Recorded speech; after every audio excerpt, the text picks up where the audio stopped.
Assalamualaikum warahmatullahi wabarakatuh.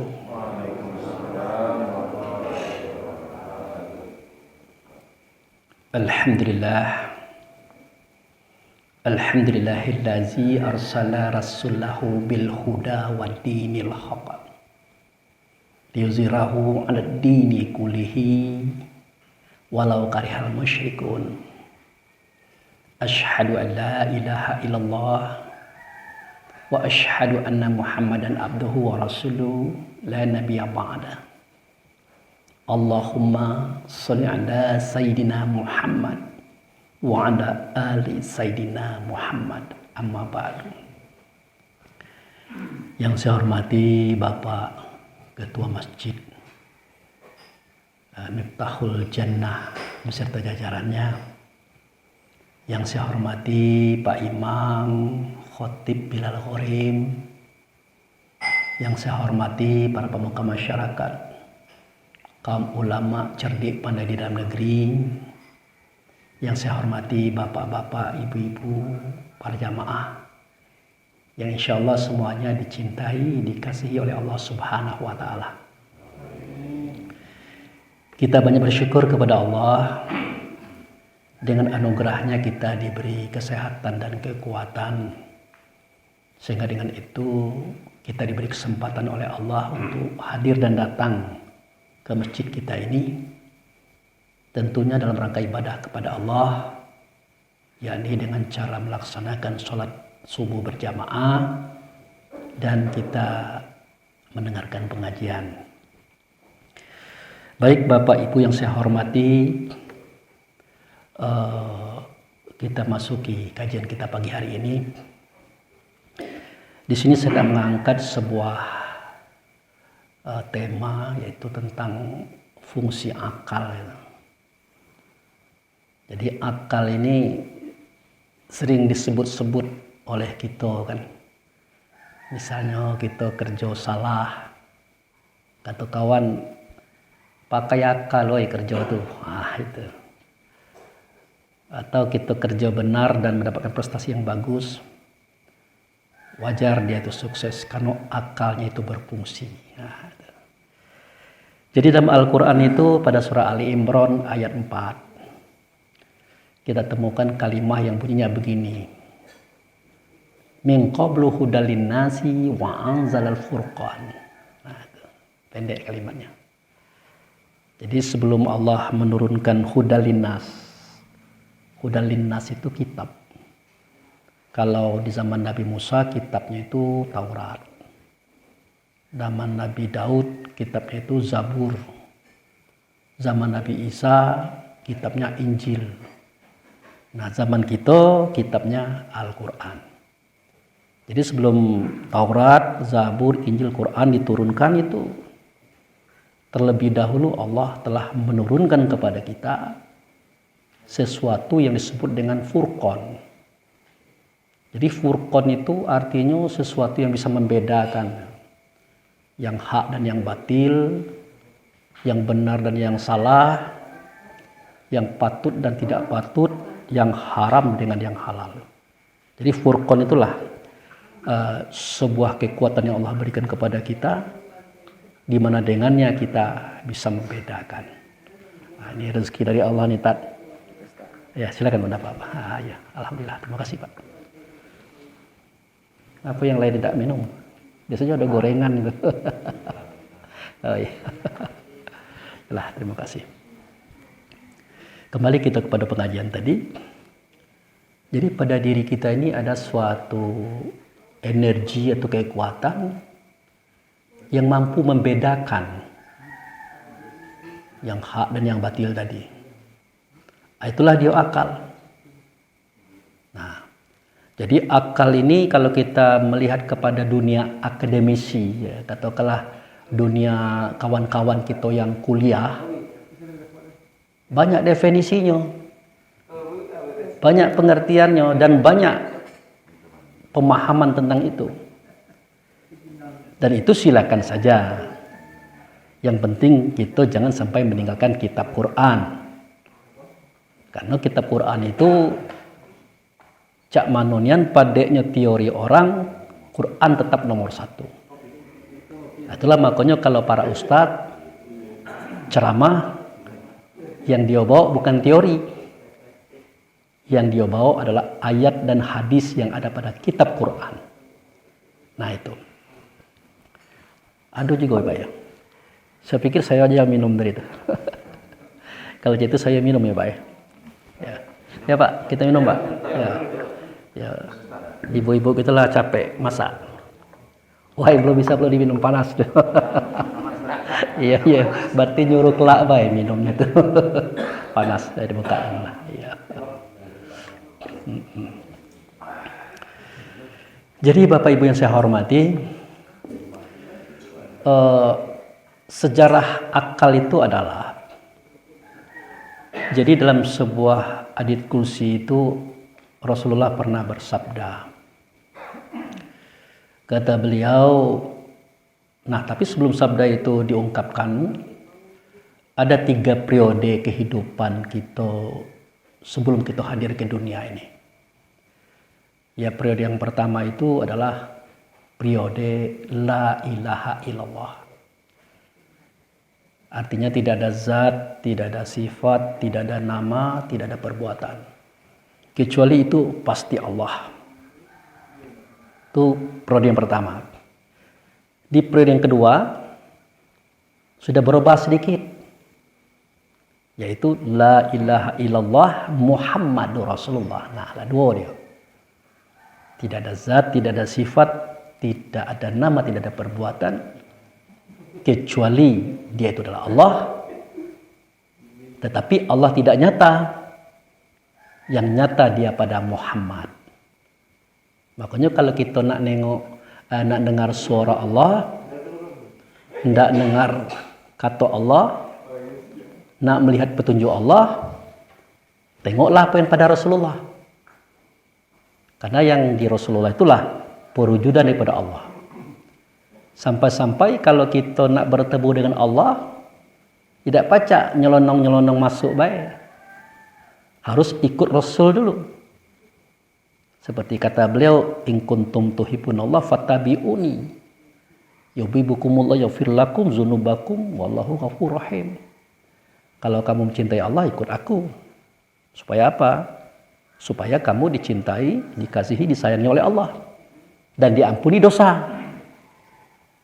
Nah, kalau tidak ikut aku, ya tentu tidak dicintai, tidak dikasihi, tidak disayangi oleh Allah dan tidak diampuni dosa-dosa. Nah, itu ikut Rasul. Kemudian kalau kita ingin mencontoh contoh daripada Allah, tidak bisa juga. Nah, itu. Kenapa? Ya Allah tidak terlihat, tidak terdengar, dan tidak berbentuk, tidak berupa. Wajar. Karena Allah itu sendiri, ya, kata Allah itu sendiri adalah nama zat yang maha agung. Kalaulah namo kan memang tidak ada bentuknya. Cak saya ini kan Abu Fikri itu nama saya. Tidak ada bentuknya Pak. Nah kalau Bapak Ibu nak ketemu Abu Fikri, ya tidak akan ketemu sampai kiamat. Bagaimana cara kami bisa bertemu Abu Fikri? Carilah orang yang dengan nama itu. Itu orangnya nah, itu. Kata Pak Ustadz tadi tambah gendut baik itu. Itu orangnya.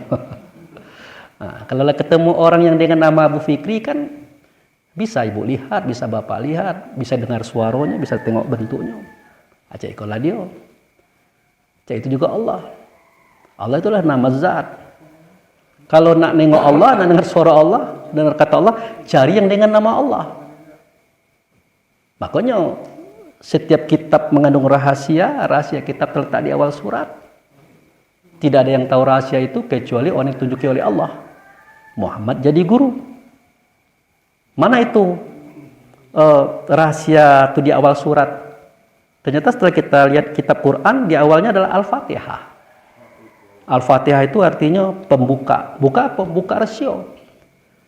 Nah, terbuka rasio Al-Fatihah itu terbuka rasio Quran 30 juz. Terbuka rasio Quran 30 juz, maka terbuka rasio diri kita. Terbuka pula rasio orang lain, tapi tidak boleh dibuka. Membuka rahasia orang sama dengan buka rahasia kita. Terbuka rahasia kita, terbuka rahasia Muhammad. Terbuka rahasia Muhammad, maka terbuka rahasia Allah. Nah, surah Al-Fatihah itulah awal surat yang ada pada kitab-kitab. Kita tengok situ. Bismillahirrahmanirrahim. Dengan nama Allah. Nah, itu dia. Siapa yang dengan nama Allah? Nah, ditunjukkan ciri-cirinya. Dia pengasih, dia penyayang. Siapa dia? Nah, tengok ayat kedua. Alhamdulillah. Alif lam itu nama Allah, hamdu itu nama beliau. Bergeser dikit, Ahmad namanya. Nyata dia zahir seperti kita, berubah nama menjadi Muhammad. Muhammad itulah wujud serta Allah. Makanya tersebut nama Allah, tersebut nama beliau. Tidak sempurna penyebutan kita kepada Allah kalau tidak disebut nama beliau. Tidak sempurna penyebutan kita kepada Muhammad kalau tidak disebut nama Allah. Jadi dia satu tidak bisa dipisahkan, dia satu tidak bisa dibedakan, tapi dia satu tidak pula boleh disamakan. Makanya Allah itu tidak nyata, kalau dia nyata, nyata pada Muhammad. Itu sebabnya kenapa dikatakan wa may yuti'i rasul faqad ata Allah. Siapa yang sudah taat kepada Rasul artinya sudah taat kepada Allah. Kenapa? Segala sesuatu tentang Allah ada di Rasul. Nah, makanya kita kalau ingin bertemu dengan Allah itu kan tidak bisa nyelondong baik. Contoh kan, seketika Allah menyeru hayya 'alas shalah. Wahai hambaku, kekasihku, kesayanganku, kecintaanku, datanglah berhubungan dengan aku.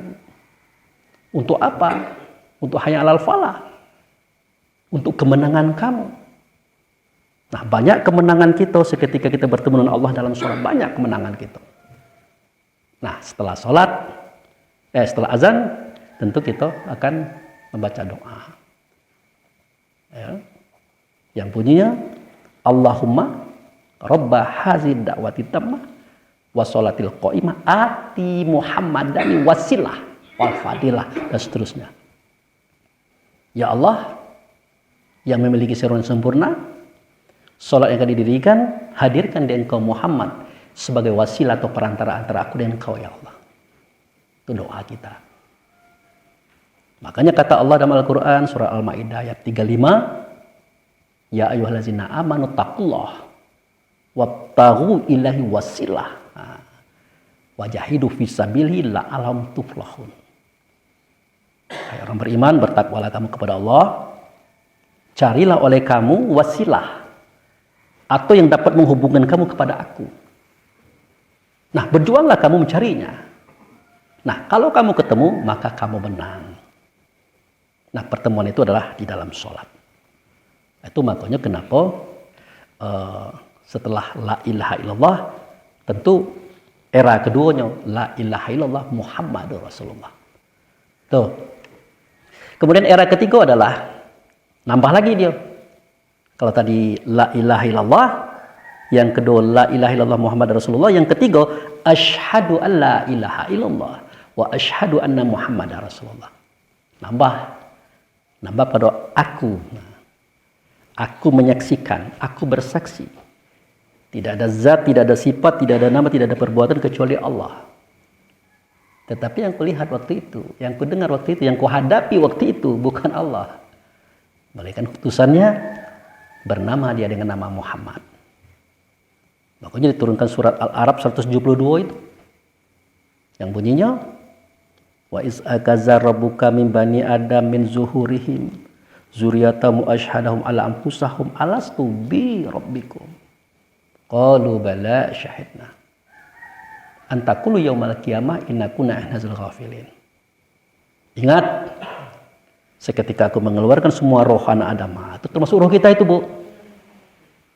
Aku angkat sumpah atas diri mereka satu persatu. Aku akan saksi atas diri mereka satu persatu. Aku tanyakan, nah itu, alastu bi rabbikum, nah, adakah tidak aku ini dengan Tuhan kamu? Nah itu. Siapa aku yang dengan Tuhan? Kalau Tuhan jelas Allah kan. Nah yang aku dengan Tuhan siapa? Pasti beliau Muhammad. Hanya saja kita kadang-kadang kurang mau menelurusi lorong-lorong itu ya. Sehingga kita kira Muhammad ini memang nabi yang paling bungsu. Padahal dia itu awal dijadikan, terakhir dizohirkan. Benar itu. Tapi di awal dulu dia terdahulu. Nah, pada era Muhammad waktu itulah dibangkitkanlah. Kalau Allah itu zat, dia membangkitkan sifatnya. Lahirlah Muhammad. Muhammad itu sifat, dia membangkitkan asma atau nama. Lahirlah kita. Waktu itu Muhammad masih berbentuk nur, kita adalah nur. Nah, jadi waktu itu nama kita adalah nur atau cahaya.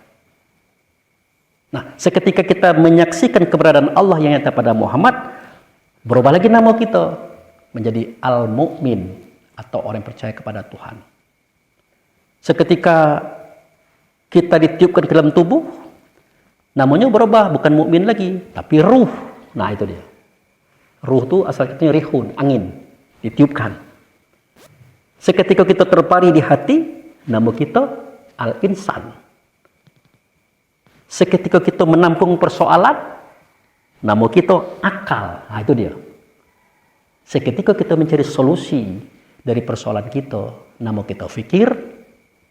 Seketika kita menimbang persoalan, manfaat dan mudarat, nama kita hayal. Seketika kita merangkum kesimpulan, nama kita faham. Seketika kita melakukan perbuatan itu, namanya kita ilmu.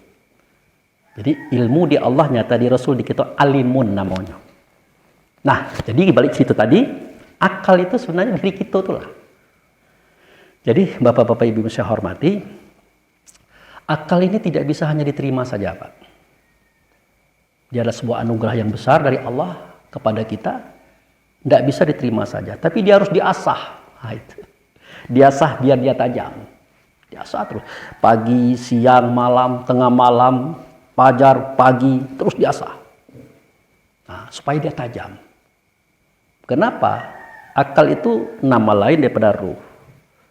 Nah, ruh inilah yang mendengar di telinga, melihat di mata, berkata di lisan, merasa di hati, berpikir di otak. Nah, kalau dia diasah terus, telinga kita tajam. Tajam dalam hal yang baik-baik. Kalau tidak baik, kurang tajam dia, Pak. Kalau hilang ngupek pulau orangnya ke pagi-pagi, tidak tajam dia, Pak. Tidak tajam dia. Dia tuh tajam. Nah, ini baru mantap. Nah, ini baru. Nah, itu. Sudah tuh kalau nengok, lala muncul pulau ikut. Tidak tajam matanya, Pak.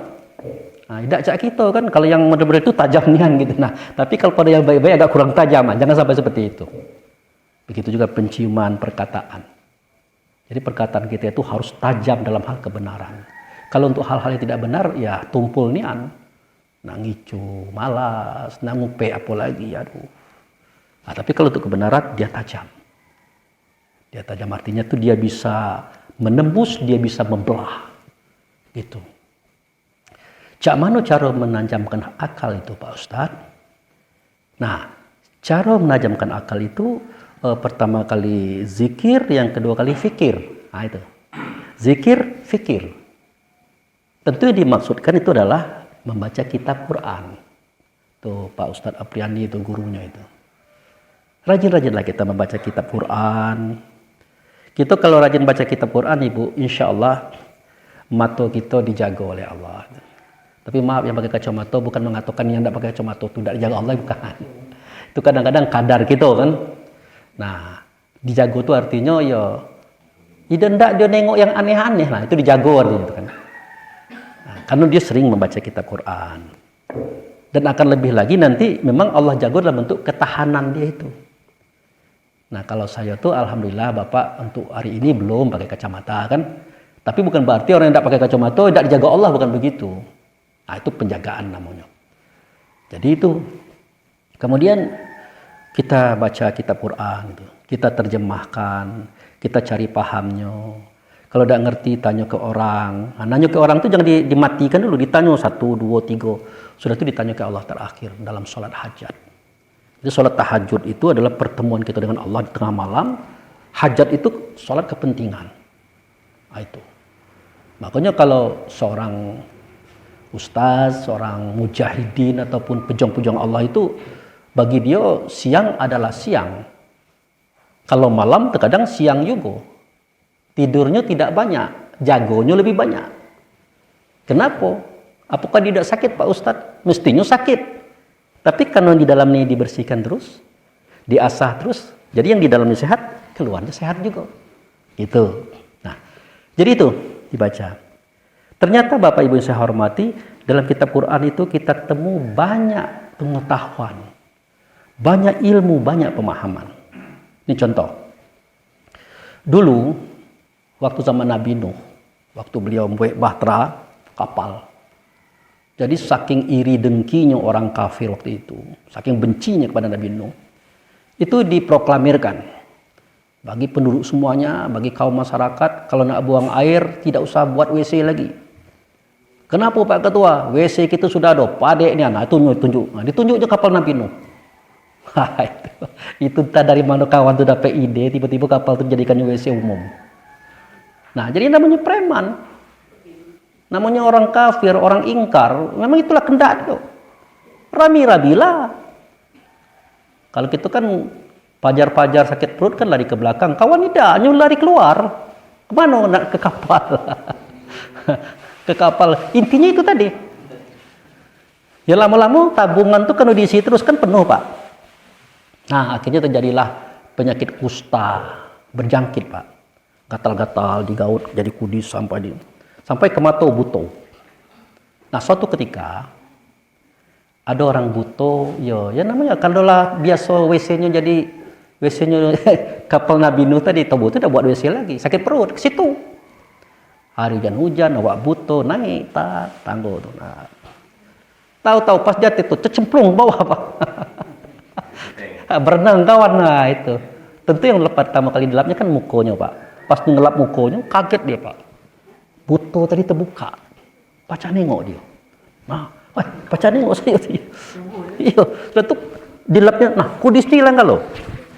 Akhirnya dia keluar, ditengok, wah, mantap ini. Langsungnya sebarkan dengan kawan-kawannya. Oh, ya ada obat baru. Apa itu? Tengoklah, saya tidak butuh lagi. Badan saya sudah mulus, nalar bersih. Nah, di mana beli obatnya? Di situ.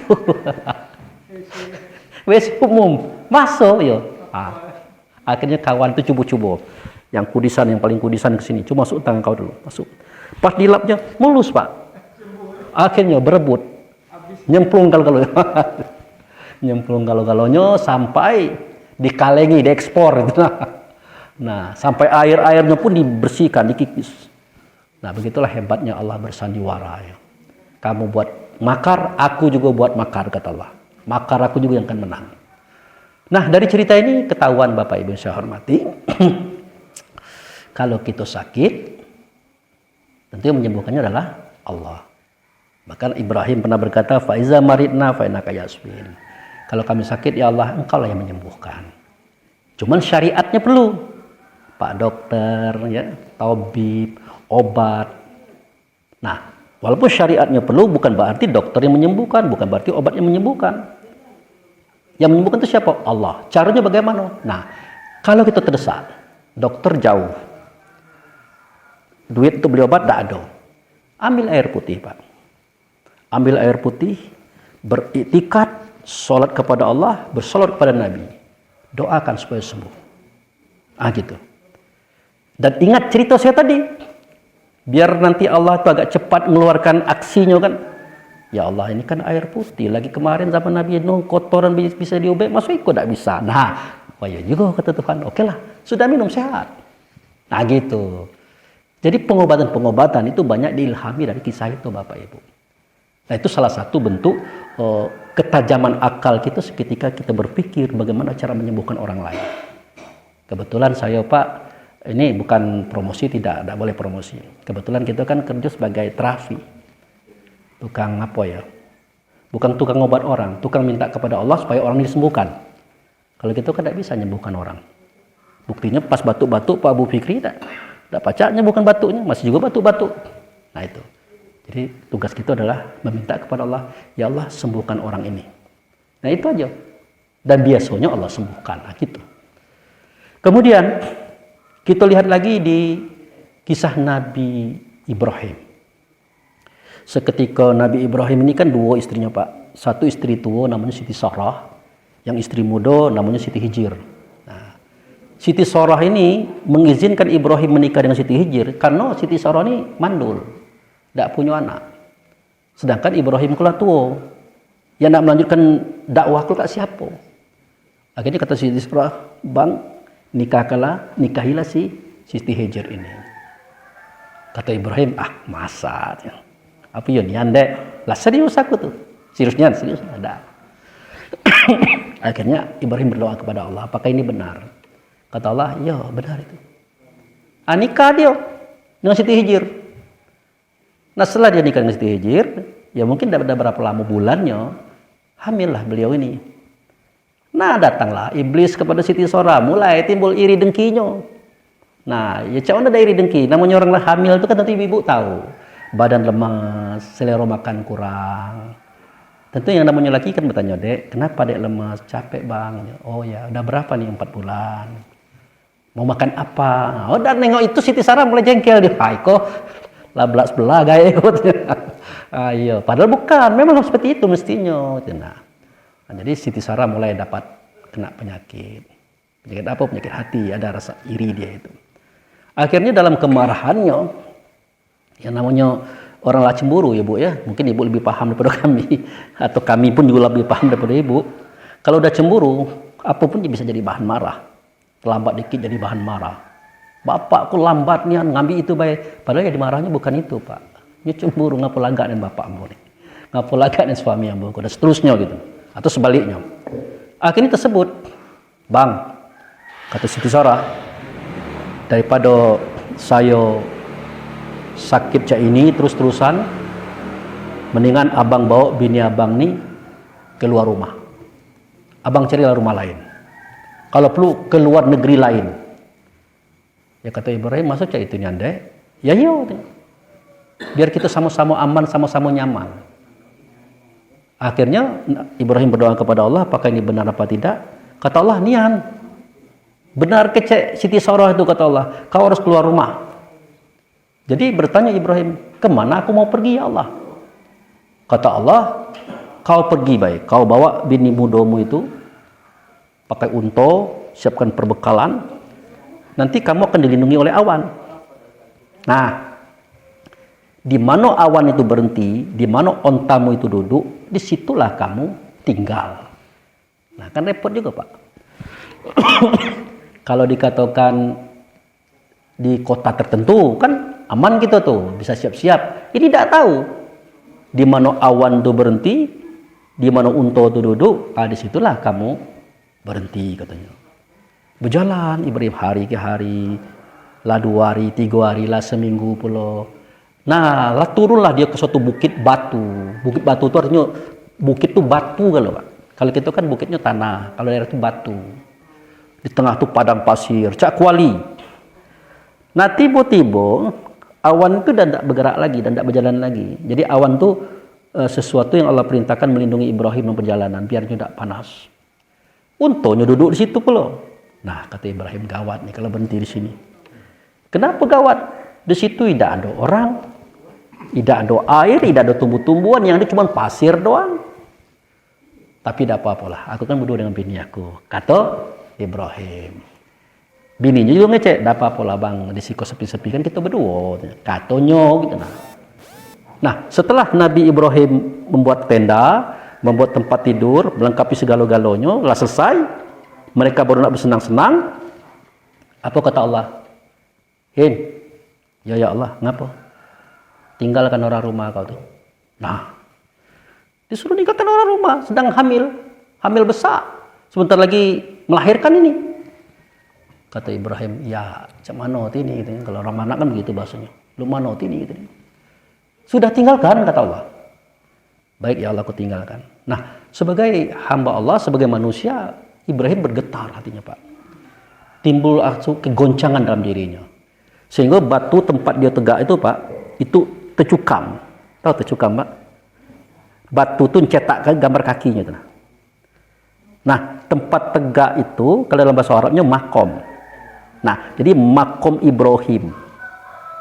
Nah, makom Ibrahim itu terletak, kalau sekarang itu di depan Ka'bah. Nah, saking bergetarnya batin Ibrahim itu. Akhirnya dia berdoa, ya Allah, tolong lindungi istriku ini. Di sini tidak ada air, tidak ada makanan, tidak ada orang, yang ada cuma binatang buas, kalajengking, ular, serigala, singo, harimau yang banyak siko. Sedangkan atap cek kalau bentuknya seterusnya. Nangis beliau. Pergi. Nah, bisa Bapak bayangkan kalau kita jadi Ibrahim, cak mana caranya tuh? Bini kita ke betino, hamil besar, sebentar lagi nak melahirkan. Masya Allah. Dari kejauhan bukit, Ibrahim nengok bininya. Ya Allah, lindungilah bini yang begitu. Tapi karena perintah Allah dia pergi. Memang Allah ini dengan Ibrahim agak sedikit keras. Satu diantaranya meninggalkan bini sedang hamil tua di padang pasir. Nanti kalau bini itu punya anak, disuruh nyembeli anak pula. Agak keras Allah dengan dia. Tapi mentalnya memang kuat. Makanya beliau termasuk Nabi yang ulul azmi. Nah udah ditinggalkan. Pergilah dia ke rumah bini tua, Siti Sarah. Rupanya Allah berkehendak lain supaya Siti Sarah itu juga hamil, maksud Allah itu kan. Selama ini kan mandul. Nah setelah dia campur dengan Ibrahim, setelah lama berpisah, dia campur hamil. Nah nanti dari Siti Sarah ini lahir Ishak, Nabi Ishak itu. Dari Ishak nanti lahir Nabi Yakub, dari Yakub nanti lahir Nabi Yusuf dan seterusnya. Nah itu, begitulah cara Allah mengatur situasinya. Nah yang kita ambil petik di sini adalah logikanya bagaimana itu istriku itu bisa makan minum. Ternyata Allah Maha Agung. Setelah Ibrahim beberapa hari pergi, Siti Hijr melahirkan. Dia melahirkan, ya tentu butuh mandi anak, butuh minum anak, butuh minum dia juga gitu. Nah, akhirnya beliau kan mencari air. Nah ini terkenal nih cerita ini. Dia pergi ke Safa. Di Bukit Safa itu ditengok dari jauh, ada cak air. Rupanya Fata Morgana. Nyok kejar ke situ. Di situ tengok lagi, ada lagi air. Mutar-mutar cak itulah. Sampai 7 kali. Akhirnya Lita juga Pak. Siapa yang pernah umroh Pak? Yang pernah haji? Waktu lari dari Safa ke Marwah itu Lita juga. Lita dia balik. Dia balik. Dia tengok anaknya lagi, lah diam anaknya tuh, tidak nangis lagi. Pas di kaki anak itu ada air memancar. Nah kata Siti Hijrah, ada di sini air. Ah gitu. Jadi anaknya diangkat, dimandikannya, diangkatnya, letaknya di atas batu. Batu itu kalau kini kita kenal dengan Hijr Ismail. Nah itu.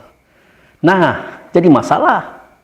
Ini air ini kalau dibiarkan ini akan tenggelam nanti negeri ini. Maka dia teringat kisah Nabi Nuh. Sampai-sampai di 3 tungku penjerangan pun tumbuh air. Nah jadi air ini harus ditutup. Ditutup dengan batu. Batu tidak mungkin batu kecil, harus batu gedang. Kebetulan di situ ada batu gedang. Maka Siti Hijr berdoa kepada Allah, memohon agar batu ini bisa digesernya. Maka dia dorong, Zam-zam ya Allah, Zam-zam ya Allah, Zam-zam ya Allah. Sampai batu itu ke air tadi. Zam-zam ternyata tahan ya Allah. Setelah diletakkan batu itu, lama-lama terkerenyup, hilang batu itu, ditenggelam ke dalam tanah itu, ke dalam pasir itu. Nah tapi airnya tidak naik lagi. Nah akhirnya dibuatlah oleh Siti Hijr semacam sumur kecil kan. Cepat atau lambat, nah burung-burung nggak tahu ada air di situ. Nah sejak itu para kafilah kalau lewat membawa dagangannya dari Syam, dari Syria, dari macam-macam, ditengok, nah itu ada burung katanya. Biasanya kalau ada burung di atas itu ada air di bawahnya. Kata yang lain, oh enggak mungkin, kita tahu itu kan daerah tandusnya. Coba tengok dulu, kalau unian. Ayo dah kita tengok dulu. Pas ditengok orang ada pondok kecil, ada seorang perempuan ngendong bayi, ada nih air itu. Nah akhirnya bapak-bapak itu minta air ke Siti Hijr. Siti Hijr agak kaget juga, jangan-jangan habislah ini cak mano. Sebanyak itu orang untuk nak minum galau. Rupanya diambilnya berjerigen-jerigen, untuk lah minum galau, dah dibuat pulau serap macam-macam. Tidak habis-habis juga. Nah sejak itulah para kafilah tadi kalau singgah di situ, ngasihkan makanan, ngasihkan minuman, ngasihkan baju macam-macam. Bahkan Siti Hijr dibuatkan rumah, dibuatkan tempat istirahat yang bagus. Nah itu. Nah setelah lama kemudian, setelah Ibrahim sudah mempunyai anak bernama Ishak, dia disuruh lagi nengok bini mudanya tadi. Pas ditengok oleh Ibrahim kaget dia. Lah Apa aku tidak mimpi? Ngapu cak pasar? Ngapu raminian? Ngapu banyak rumah di sini? Rupanya benar. Ternyata tempat itu sudah jadi daerah, sudah jadi lokasi penduduk, dan tuan tanahnya adalah Siti Hijir. Nah, cerita ini bisa kita petik hikmahnya adalah kita jangan takut dengan jaminan Allah tentang rezeki. Itu. Jangan takut. Allah sudah memperlihatkan kepada kita gambar-gambar yang menunjukkan keyakinan. Wah, itu kan nabi, Pak. Kalau tidak nabi kan lain lagi. Bukan itu persoalannya. Hanya nabi yang mampu yang cek itu. Tapi tujuannya untuk kita. Apalagi kita kan tidak pulau padang pasir. Kan banyak kawan ini, banyak sanak ini. Maka kemungkinan besar rezeki kita lebih mudah ketimbang Siti Hijir pada waktu itu. Yang penting kita harus beriman, bertakwa, beribadah. Satu yang paling penting bagi kita adalah, kunci yang pernah saya hadapi itu adalah sholat di awal waktu di masjid itu. Itu kunci, Pak. Maaf nih, kalau ada saudara kita yang di sini yang susah hidupnya, peganglah itu. Karena kami dulu cek itu, Pak. Pak Apriandi juga susah hidupnya dulu. Kalau tidak jadi kori, tidak cek ini dia. Untunglah belum di kori. Jadi ustad, lah dah. Kalau sejak jadi ustad, ada perlu masjid siko. Lah, jangan ngimam dulu siko. Kalau dulu susah. Ngontrak rumah, kadang-kadang rumah tidak terbayar, macam-macam. Itu pengalaman saya, pengalaman beliau juga. Tapi setelah kita sholat di awal waktu di masjid, kita jaga akhlak, kita berbuat baik, alhamdulillah ada rezeki dikit-dikit kita bagi walaupun tidak banyak, berubah nasib, Pak. Berubah. Jadi tidak usah kita berpikir banyak tentang bagaimana cara merubah nasib, biar Tuhan yang merubahnya. Nah, kebanyakan kita ini banyaklah ngurusi urusan Tuhan ketimbang urusan kita. Apa urusan kita? Nah, itu tadi. Wa ma khalaqtul jinna wal ins illa liya'budun. Aku tidak jadikan jin dan manusia kecuali untuk mengabdi, menyembah kepadaku. Itu tugas kita. Masalah rezeki kita tidak pernah tugas kita. Itu tugas Allah. Kalau ada juga tugas kita, cuman mencari asbab. Berdagang berkuli atau apa. Kan begitu. Tapi ingat, Allah jangan ditinggalkan. Tapi Pak, itu ada orang yang meninggalkan Allah, tidak sholat kok maju. Hati-hati. Kenapa hati-hati? Bisa jadi itu istidrat. Istidrat itu artinya, Pak, begini Pak. Taat tidak, kayak Tuhan melawan, kayak orang jahat, tapi nya kayu. Hartanya berlimpah ruah. Rupanya, kawan itu walaupun nya kayu, tidur payah. Makan susah. Baru nak makan, ada telepon, rang-ring. Ternyata harta kekayaannya, pangkatnya, dijadikan oleh Allah untuk menghukum dia. Itu di dunia, di akhirat lain lagi. Nah, gitulah Bapak Ibu saya hormati, dua cerita yang saya sampaikan. Sebenarnya cerita ini banyak. Termasuk cerita Nabi Yunus, cerita Nabi Sulaiman dan sebagainya itu. Banyak. Nah, selama kita rajin baca Quran, baca terjemahannya, lihat sejarah, kita pikirkan, kita renungkan, insya Allah akal kita tadi akan tajam. Oke Bapak Ibu, kalau ada pertanyaan silakan. Kita minum Pak. Lah dingin kok. Oke, silakan Pak.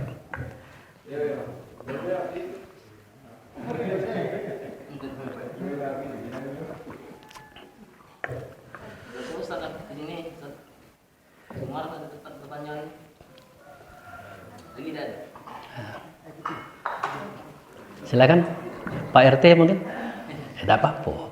Pagi-pagi ini kan kita tanya-tanya santai. Iya, sambil tunggu apa Pak? Lontong ya. Itu. Ya seandainya saya bisa jawab, saya jawab. Kalau belum saya berutang dulu. Silakan Pak, silakan. Apa Pak RT? Nah, silakan. Iya Pak.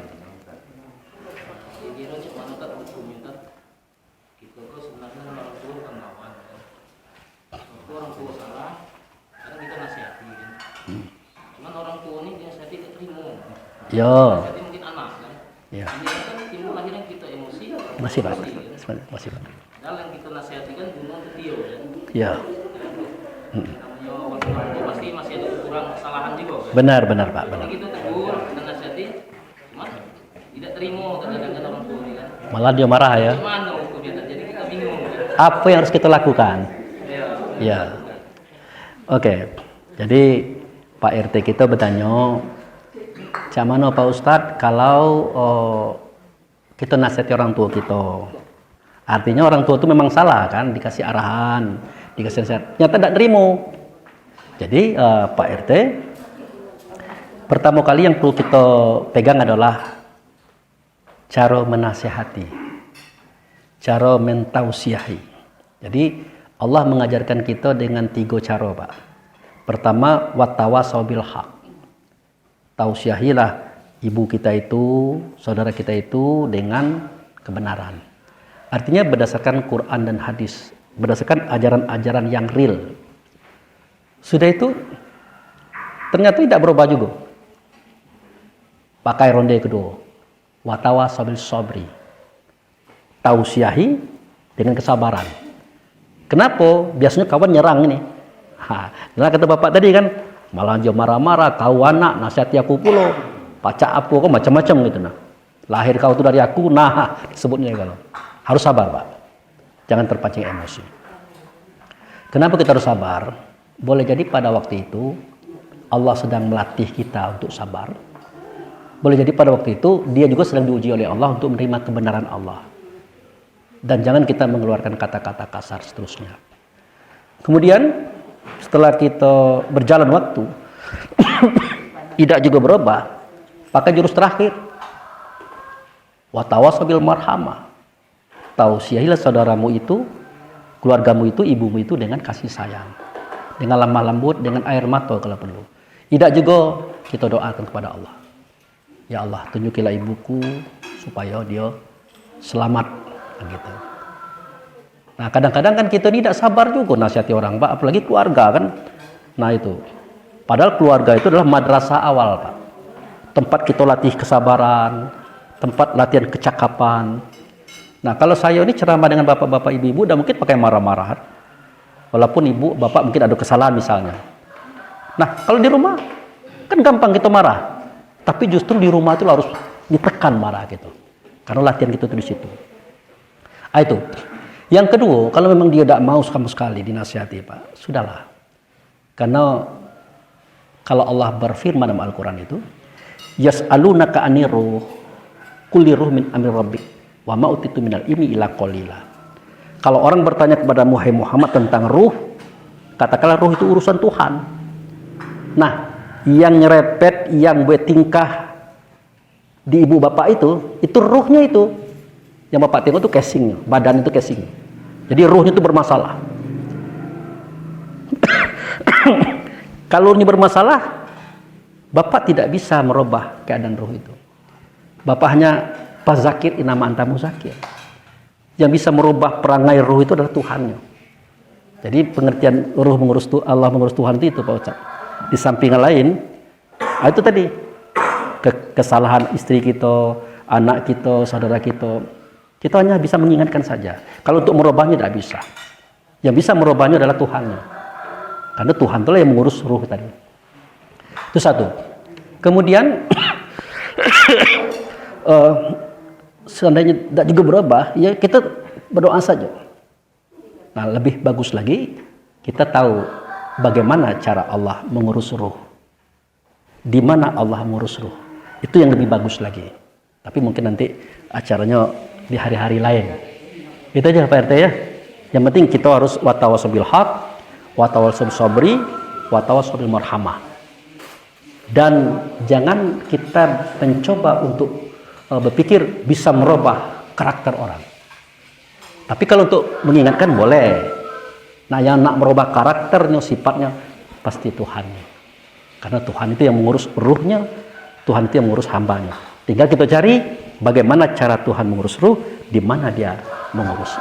Itu nanti episode ke depan itu Pak. Itu Pak RT ya. Oke, silakan yang lain. Ibu-ibu mungkin. Woi, sibuk ya. Sibuk hijau kelontong. Ada cak 10 menit lagi waktu gitu.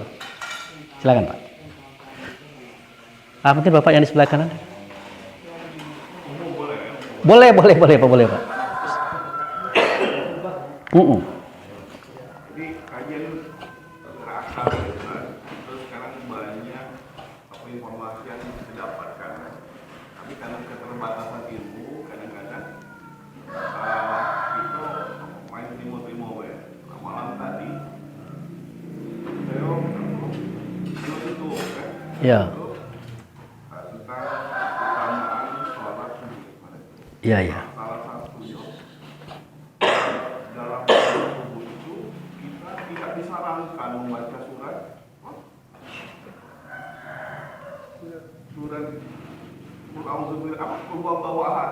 ahad nih kan. Iya, iya.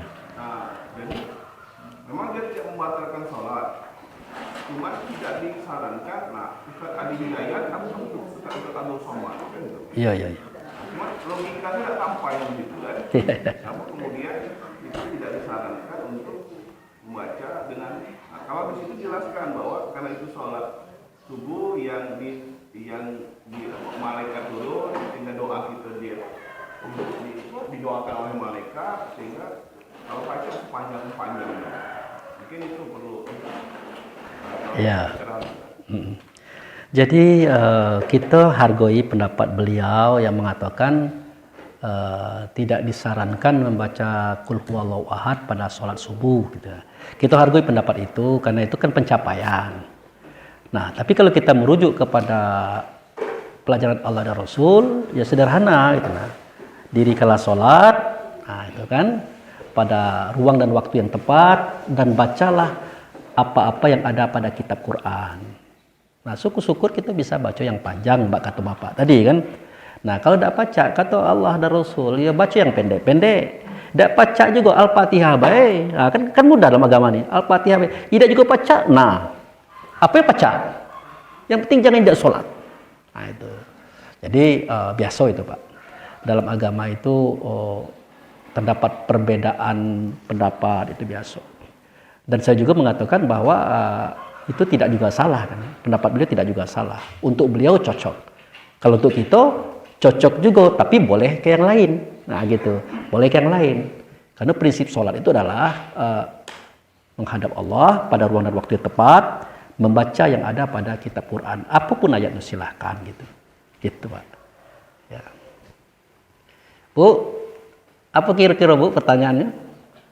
Apa laki saya di rumah tuh pemarah, bu cak mano kan trik-trik ngadapnya cak mano gitu nah. Boleh. Belum banyak tanya, sibuk kayak lontong. Oh gitu, oke dah. Mungkin bapak-bapak masih ada yang mau tanya? Ada 5 menit lagi gitu. Pak ini Pak Ustadz. Apa kira-kira Pak Ustadz? Biasanya Pak Ustadz pemungkas gitu.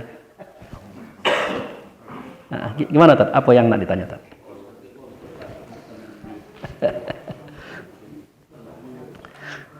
Pak Ustadz Apriandi ini guru kami ini di IKMI. Jadi kami IKMI itu banyak, ada Samlan, ada Sayo, ada beberapa orang lah kan. Beliau yang mentutor ngaji. Jadi kita ini walaupun Ustadz kadang-kadang ngajinya masih ada yang salah juga. Apalagi yang tua-tua yang giginya tidak selesai itu kan. Itulah payah itu antara sya dengan sa itu sama baik kayak dia kan. Barang itu kan menggunakan gitu. Bahkan itu. Lalu beliau diluruskan, diajarkan kan. Nah, kemudian nanti ya silakan Pak.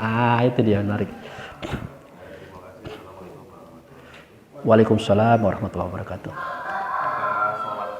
Ya Pak. Perkara sholat ini memang sebenarnya masalah sholat ini kan terkait dakwah kita juga atau dakwah dari mana Ya. ulama maupun ustaz saya.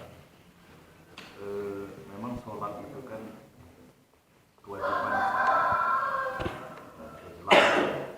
Yang perlu saya tanyakan itu sholat di rumah. Ya.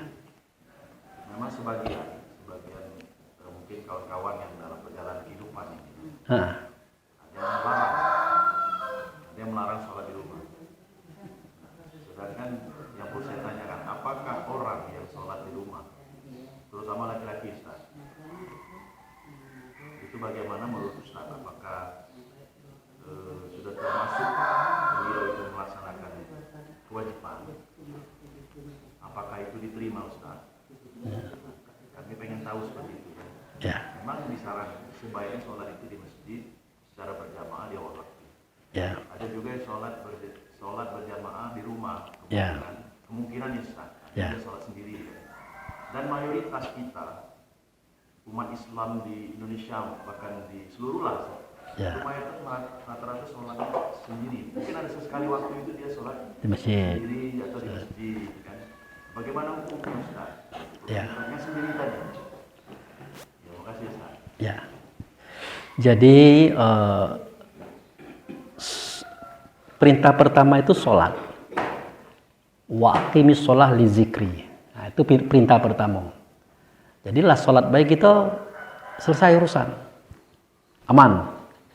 Nah, perintah yang kedua, sholatlah dengan sholat yang baik. Nah, artinya sholat khusyuk. Nah, kalau sudah cerita khusyuk, kita harus profesional. Tentu kalau kita sholat harus di tempatnya gitu, nah kan? Nah, di antaranya antara masjid dengan rumah lah beda itu. Kalau di rumah itu ada bunyi kucing, bunyi ayam, bunyi TV, macam-macam kan. Nah, kalau di masjid ada juga suara ayam, tapi tidak kencangnya. Tapi TV tidak ada, radio tidak ada, nah gitu. Ah, itu profesionalnya di situ. Tetapi yang perlu kita sampaikan adalah apakah itu diterima atau tidak. Setiap persembahan itu diterima oleh Allah, diterima. Cuman kadarnya, Pak. Kadarnya begini. Setiap kita yang sholat di rumah itu tidak ada bisa menjamin sholat kita itu bagus atau sempurna. Tidak ada yang kita yang bisa jamin. Kalau sholat di rumah sendirian, Pak ya. Nah, tapi kalau kita sholat di masjid berjamaah itu ada jaminan, Pak. Nah, itu yang pernah saya sampaikan yang dulu ya Pak Ustadz ya.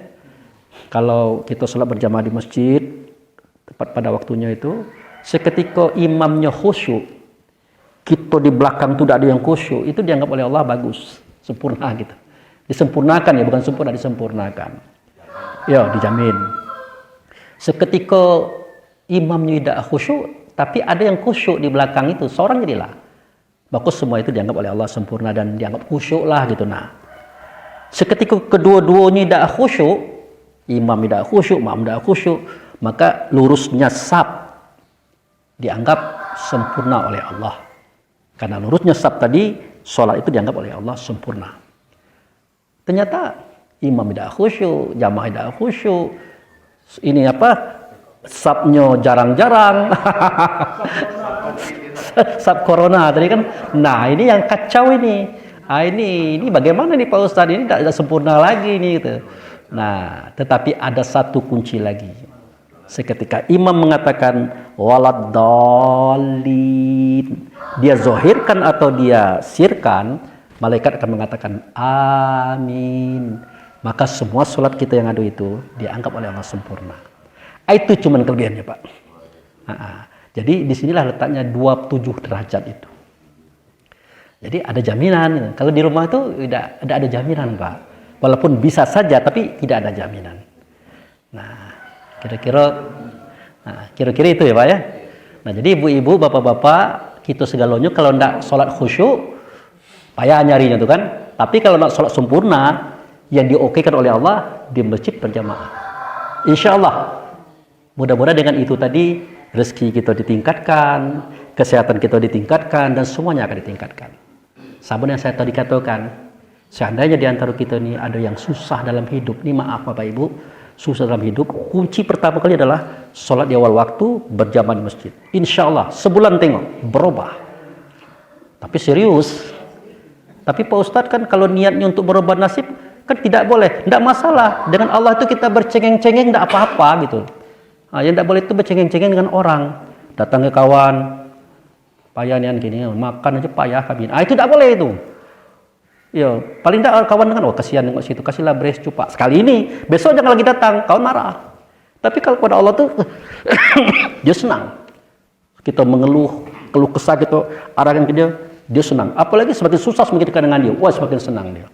Nah, nanti besok lusunya akan dirubah nasibnya. Oke, Bapak Ibu yang saya hormati, itu aja dulu yang bisa saya sampaikan tentang jawaban yang belum terjawab. Mungkin ke depan masalah di mana Allah mengurus ruh, bagaimana caranya, insya Allah Pak Ustadz ya. Kalau umur panjang kita sambung di situ. Dan ini sangat penting. Kemudian saya minta maaf nih sambil batuk-batuk ceramah juga.